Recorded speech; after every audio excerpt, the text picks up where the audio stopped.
এই মুহূর্তে শ্রীলঙ্কার ক্যান্ডি থেকে যোগ দিচ্ছেন রেদওয়ান শোয়েব।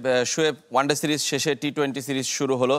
বাংলাদেশ দলে কিংবা শ্রীলঙ্কার এই ক্যান্ডির আবহাওয়ায় কি পরিবর্তন আজকে আসতে পারে, আমরা কি কি দেখতে পারি, মানসিকতাতেও কি পরিবর্তন আসতে পারে দলের?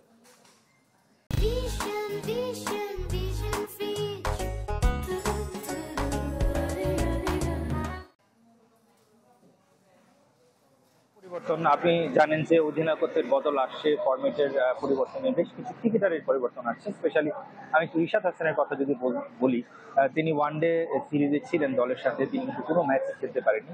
যে দুজন ক্রিকেটার তারা কোনো ম্যাচে খেলেননি, তাদের মধ্যে একজন রিশাদ হোসেন এবং নাইম শেখ। এই ম্যাচে রিশাদ হোসেনের খেলা মোটামুটি ভাবে নিশ্চিত আমরা বলতে পারি, একাদশে তিনি থাকছেন।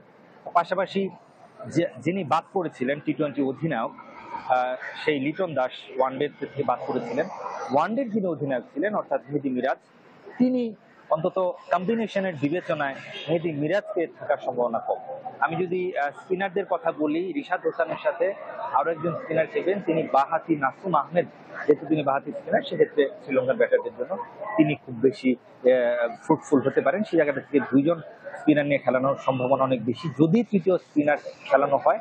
যেহেতু আমরা লক্ষ্য করেছি যে ওয়ানডেতে শামীম পাটোয়ারি তিনি ভালো বল করেছেন, তো একজন পার্ট টাইম স্পিনার হিসেবে শামীম পাটোয়ারি তিনি খেলতে কিন্তু থাকবেনই দলে। পেসারদের ক্ষেত্রে যেহেতু ভ্যারিয়েশন, এই ধরনের উইকেটে ভ্যারিয়েশনটা খুব বেশি প্রয়োজন, সেই জায়গাটা থেকে মুস্তাফিজুর রহমান, তাসকিন আহমেদদের যদি না তাকে ওয়ার্কআউট ম্যানেজমেন্টের কারণে যদি না বিশ্রামে তাকে রাখা হয়, সেক্ষেত্রে তাসকিনের সাথে মুস্তাফিজুর রহমান এবং তানজিম সাকিব, সাইফুদ্দিন এবং তানজিম সাকিব, এই দুজন থেকে একজন খেলার কথা এক ধরনের ইঙ্গিত পেয়েছি আমরা লিটন দাসের কথায়।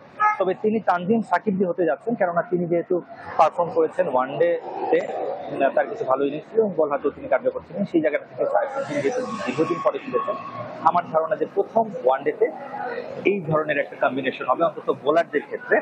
এবং যেটা বলছেন যে লিটন দাস তিনি খেলছেন, আপনি বলছিলেন বডি ল্যাঙ্গুয়েজের কথা, যেহেতু নতুন ফরম্যাট এবং টি-20তে যে কোনো কিছু ঘটতে পারে, আলটিমেটলি আশা না রেখে উপায় নেই। তবে খুব নিশ্চিতভাবেই বলা যায় যে এই ম্যাচটাতে অনেকটা পিছিয়ে থেকে, মানসিকভাবে বলুন কিংবা পিছিয়ে থেকে কিন্তু বাংলাদেশ দল নামবে শ্রীলঙ্কার।